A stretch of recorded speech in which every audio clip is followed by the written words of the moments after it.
Ici, on va vraiment entrer dans le détail. On va parler de qu'est-ce qu'il existe à l'intérieur de Spring. Donc, on utilise Spring, mais là, on va savoir qu'est-ce qu'il existe à l'intérieur. Donc, je vais commencer par le core container. Là, on va trouver quatre modules: bean or beans, core, context, expression, language. Tout d'abord, dans le conteneur, on a les deux modules core et beans. Ces deux modules, en fait, ils nous fournissent les fondamentaux de Spring. Donc, on a déjà parlé de l'inversion de contrôle et l'injection de dépendance.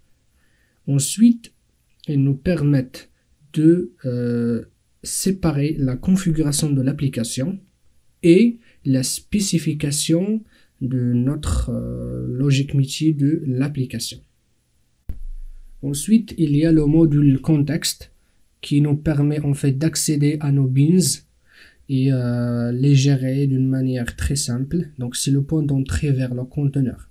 Spring aussi, il propose un langage d'expression. Donc, c'est le module Expression Language, en fait, qui permet, par exemple, de manipuler des graphes en temps réel.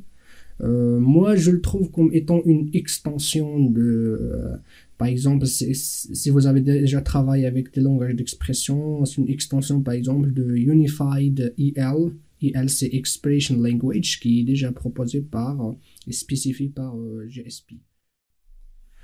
Maintenant, parlons d'un autre module, c'est le module de programmation orientée aspect et instrumentation. Donc en anglais, Aspect Oriented Programmation and Instrumentation. Dans ce module-là, on va avoir le module AOP. Et ce module va nous permettre de mettre en place de la programmation orientée aspect d'une manière très simple et simplifiée. Tel que par exemple si vous avez besoin de faire des logins, d'enregistrer des logs ou bien d'ajouter des couches de sécurité ou bien par exemple d'enregistrer des messages. Donc c'est à l'aide de ce module qu'on pourrait faire ça. Après, si vous avez besoin des choses très avancées, vous pouvez utiliser le module Aspect qui permet d'intégrer le framework de la programmation orientée Aspect qui est Aspect J.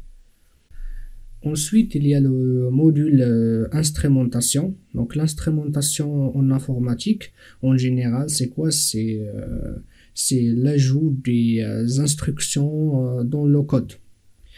Ici, avec Spring, par exemple, on va ajouter le profiling, donc le nombre de fonctions qui sont appelées durant l'exécution, bien sûr, de programme, le nombre d'objets qui sont en mémoire. Donc ça va nous permettre, par exemple, de rendre notre programme performant et l'optimiser. Donc ici, le module qui permet d'accéder aux données et de faire l'intégration. Le premier sous-module, c'est le module GDBC qui ajoute une couche sur le GDBC basique, celui que nous avons vu dans l'architecture G2E, dans les slides précédents, qui permet aux développeurs d'écrire moins de code afin de communiquer avec la base de données. Ensuite, on a le sous-module aussi ORM qui permet en fait de faire l'intégration. Donc on a une couche d'intégration qui est ajoutée par Spring et qui permet de communiquer ou bien d'intégrer plusieurs ORM de type GPA, GDO, Hibernate et aussi iBatis. Donc ce module-là, c'est lui qui gère en fait les transactions aussi vers la base de données.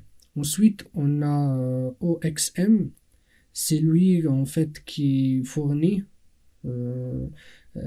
aussi une couche abstraite, mais cette fois-ci, c'est pour faire le parsing entre un objet Java et un XML, ce qu'on appelle le marshalling, et un XML fichier et un objet Java, ce qu'on appelle un marshalling. Donc, c'est une implémentation générale de, par exemple, JXB, Castor, XML Beans et d'autres OXM. Ensuite, on trouve JMS, c'est pour Java Messaging Service. Ce module, il contient en fait des fonctionnalités pour écrire ou bien pour récupérer des mails ou bien des messages. Et tout à la fin, on trouve le sous-module Transaction. En fait, ce module-là, il nous permet d'un côté de programmer de nouveaux transactions ou bien d'utiliser des transactions qui sont déjà existantes. Donc, ce module-là, il diffère de module ORM parce que j'ai dit aussi que le module ORM, il permet de faire des transactions, mais l'ORM, elle fait des transactions basiques, en plus sont déclaratives. Par contre, là, vous pouvez vous-même développer des transactions avancées.